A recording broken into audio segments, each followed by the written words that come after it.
వందే శంభుం ఉమాపతిం సురగురుం వందే జగత్కారణం వందే పన్నగభూషణం మృగధరం వందే పశూనాం పతిం వందే సూర్యశశాంకవన్యనయనం వందే ముకుంద ప్రియం వందే భక్తజనాశ్రయం చ వరదం వందే శివం శంకరం. హర నమః పార్వతీపతయే హర హర మహాదేవం. శ్రీ బెజవాడ కనకదుర్గాదేవ్యై నమః. శ్రీ దుర్గామల్లేశ్వరాభ్యాం నమః. తాళపత్ర గ్రంథ రహస్యాలు. ఈ తాళపత్ర గ్రంథ రహస్యాలలో మనము అసలు ఎందుకు భూమి మీద పుట్టి మనం ఈ రాశిలోనే ఎందుకు పుట్టాం? ఒక్కొక్కళ్ళు ఒక్కొక్క రాశిలో పుడతారు కదా, 12 రాశులు. అలాగే మన పూర్వజన్మ రహస్యాలు ఏంటి? అసలు పూర్వజన్మలో ఏదైనా సాధించకుండా మిగిలిపోతే అది ఏమైనా ఇప్పుడు సాధించడానికి వచ్చామా? లేకపోతే పూర్వజన్మలో పెళ్ళిళ్ళు అయితే లవ్లు చేసుకుంటారు, అవి ఏమైనా బ్రేకప్లు అయిపోతే మళ్ళీ కంటిన్యూషన్ ఈ జన్మల్లో ఏమైనా ఉంటాయా? ఇలాంటివన్నీ కూడా మనం ఈ యొక్క వీడియోలో మనం తెలుసుకుందాం. ఇప్పుడు అగస్త్య మహర్షి అవతారాలైనటువంటి గురునాథ శర్మ గారు, అలాగే రావులపాలెం దిలీప్ సి శర్మ గారు, వీళ్ళు ఒకళ్ళ ఇంటికి తీసుకెళ్ళానండి. ఆయన పేరు వీరయ్య గారు. అయితే ఆ కుర్రాడు ఏదో గవర్నమెంట్ ఎగ్జామ్స్ కోసం రాసుకుంటూ ఉన్నాడు. వాడి డిప్రెషన్లో ఉన్నాడు ఫుల్గా. వీళ్ళు డిప్రెషన్లో ఉన్నావు నాయన, బతుకు పర్వాలేదు, బతుకు ఎలాగో అలాగో బతుకు, గవర్నమెంట్ జాబ్ రాకపోతే బతుకు అని చెప్పేసి ఏదో ధైర్యవచనాలు చెప్పారు.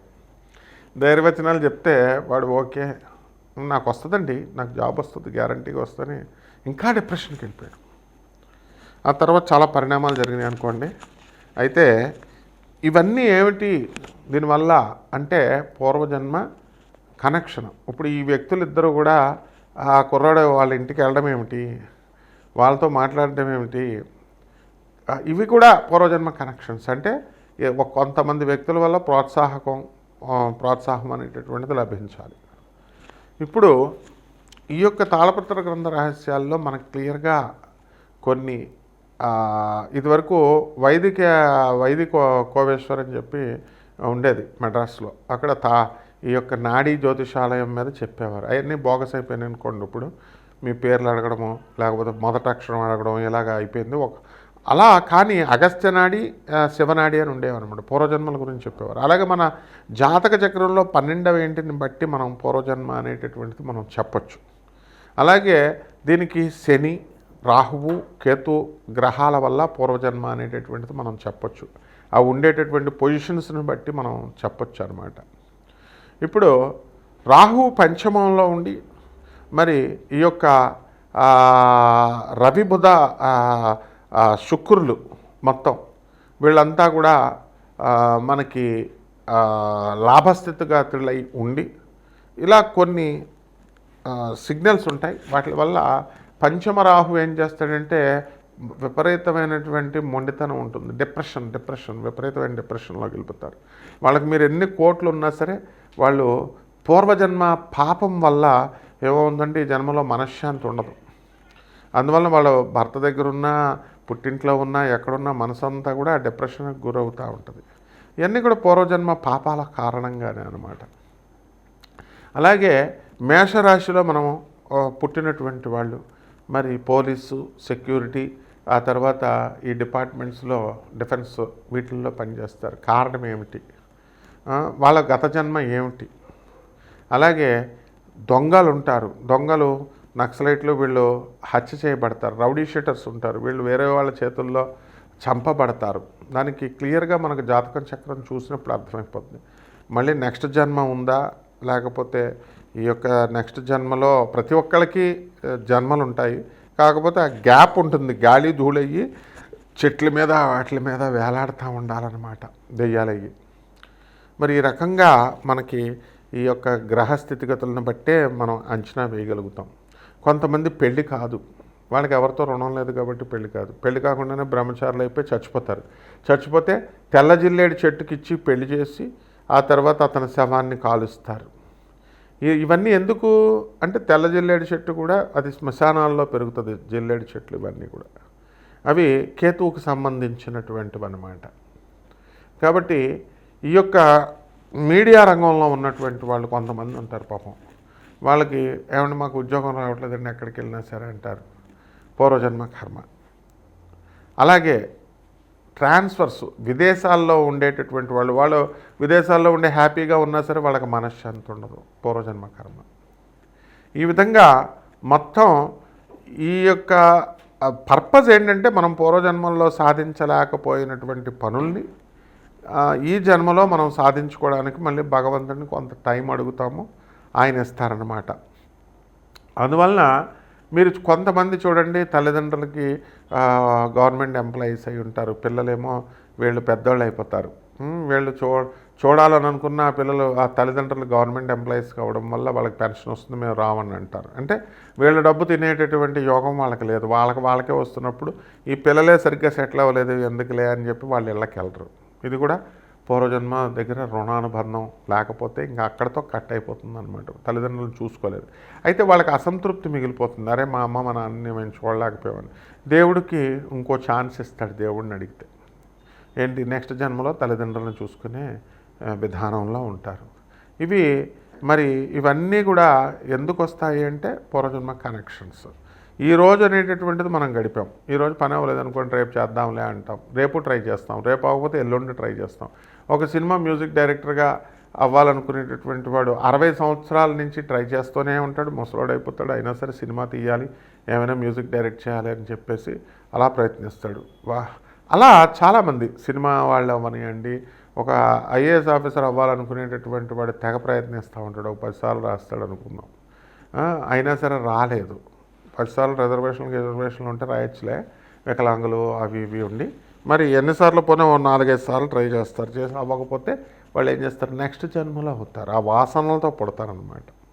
అయితే ఏ రాశి వాళ్ళు ఎలా గుర్తించాలి, మనం ఎందుకు పుట్టాము అనేటటువంటిది ద్వాదశ రాశుల వారికి ఈ 2026 సంవత్సరంలో మనం ఎలా తెలుసుకోగలుగుతాము అనేటటువంటిది నేను విడదీసి మీకు ఈ వీడియోలో ఒక్కొక్క రాశి వారికి చూద్దాం. మేషరాశి వారంతా కూడా పోలీసు, సెక్యూరిటీ, ఫైర్ వర్క్స్, తర్వాత ఈ యొక్క central excise, customs tax department, అలాగే వ్యాపారాల దగ్గరికి వచ్చేసరికి ఎలక్ట్రిక్ షాపులు, ఎలక్ట్రానిక్స్ ఎండీలుగా అవ్వాలని ఇవే వీళ్ళ గోల్స్ ఉంటాయి. పూర్వజన్మలో వీళ్ళందరూ కూడా ఇవి అవ్వాలని చెప్పి ప్రయత్నించి పాపం ఈ కొంతమంది సక్సెస్ఫుల్గా అయ్యారు. ఆ మిగతా వాళ్ళు ఎవరైతే సక్సెస్ఫుల్గా కాలేదో వాళ్ళు ఈ జన్మలు తీసుకుంటారు, ఈ వృత్తుల్లోకి వెళ్తారు. అయితే ఆ వృత్తుల్లో ఉండి వీళ్ళు సాధించలేకపోయినటువంటి వాళ్ళు ఈ జన్మల్లో సాధిస్తారనమాట. ఈ జన్మలో కూడా మాకు సక్సెస్ రేట్ లేట్ అవుతుందండి అంటే మళ్ళీ నెక్స్ట్ జన్మ ఉంటుంది, ఏం కంగారు పడాల్సిన పని లేదు దీంట్లో. అయితే మేషరాశి వారికి ఏలినట్స్ జరుగుతుంది ఇప్పుడు 2026 సంవత్సరంలో. మరి ఈ యొక్క జన్మంలో మనకి ఫిబ్రవరి 13, 2026 సంవత్సరం తర్వాత జన్మశని వస్తాడు. తర్వాత ఈ యొక్క అర్ధాష్టమ కేతు ఇవన్నీ జరుగుతాయి నవంబర్ 25, 2026 సంవత్సరం నుంచి. కాబట్టి మేషరాశి వారికి అందరికీ కూడా జన్మల్లో గత సంవత్సరాలుగా వీళ్ళకు ఉన్న దానికంటే కూడా ఈ సంవత్సరం గత సంవత్సరం కంటే కూడా ఈ సంవత్సరంలో ఆదాయాలు బాగా పెరుగుతాయి. అలాగే ఖర్చులు కూడా చాలా అధికంగా పెరుగుతాయి, అనవసరమైనటువంటి ఖర్చులు అధికంగా అవుతాయి అన్నమాట. అంటే ఇప్పుడు మేము ఈ డిపార్ట్మెంట్లోకి వెళ్ళాలి, అలాగే సినిమాల్లోకి ట్రై చేస్తూ ఉంటారు ఈ రాశి వాళ్ళు. సినిమాలో కూడా వాళ్ళు ప్రొడక్షన్ వింగ్లో అవ్వాలని ఉంటుందన్నమాట.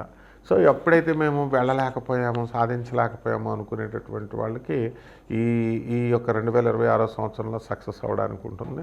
అయితే గురుకేతుగ్రహ ప్రభావాల వల్ల ఇద్దరు కలయిక, గురుడేమో 2 జూన్ 2026 సంవత్సరం నుంచి కలుస్తాడు. కాబట్టి అక్కడ వీళ్ళు తల్లిదండ్రులకి మేము గత జన్మలో మేము తిండి పెట్టలేకపోయామనేటటువంటి బాధ చాలా అధికంగా ఉంటుందన్నమాట. అధికంగా ఉంటుంది, అది ఈ జన్మలో వీళ్ళు ఫుల్ఫిల్ చేసుకోవడానికి అవకాశాలు ఉంటాయి.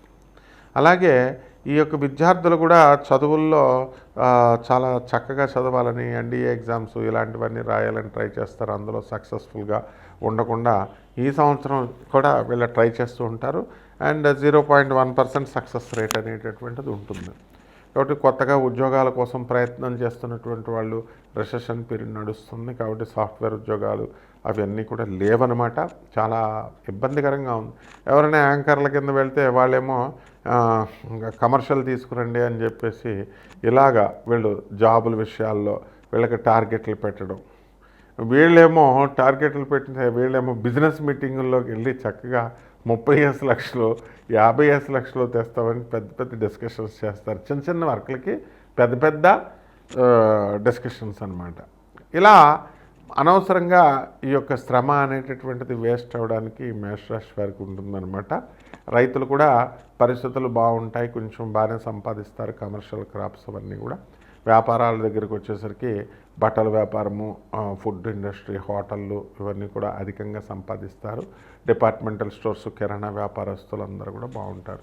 అనేక రకాలుగా మనం ఏదో ఒకటి కుటుంబాన్ని నిలబెట్టాలని ప్రయత్నిస్తూ ఉంటారు. ఇంక పరిహారాలు ఏం చేసుకోవాలంటే ఎలినట్స్ అని కాబట్టి మనము శనీశ్వరుడికి చక్కగా ఈ యొక్క శాంతి అవ్వాలి. వినాయకుడికి చక్కగా పూజ చేసుకోవడము, ఈ 4 సోమవారాలు కూడా గరికెగడ్డతో పూజ చేసుకొని తర్వాత ఈ వినాయకుడికి కుడుములు మనం నివేదనం పెట్టి, శనగలు కూడా మనం ఉడకబెట్టినటువంటి శనగలు నివేదనం చేసి పేదవాళ్ళందరికీ పంచాలి. అలాగే కేవలం ఈ రెమెడీస్ కోసం మాత్రమే ఇప్పుడు ఇది చేయడం అని కాకుండా పేదవారికి, సాధువులకి, అనాథలకి వీళ్ళందరికీ కూడా వీళ్ళు ఖర్చు పెట్టుకోవాల్సినటువంటి అవసరం ఉంది. కాబట్టి మేషరాశి వాళ్ళకి ఇంకా తంత్ర శాస్త్రం ప్రకారము లేకపోతే తాళపత్ర గ్రంథ రహస్యాల ప్రకారం చాలా రెమెడీస్ ఉంటాయి.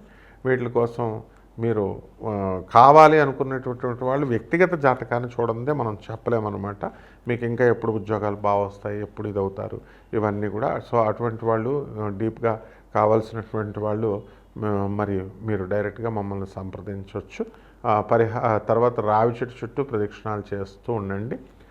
108 ప్రదక్షిణాలు ప్రతిరోజు 30 రోజులు కూడా చేస్తే బ్రహ్మాండంగా ఉంటుంది. శుభమస్తు.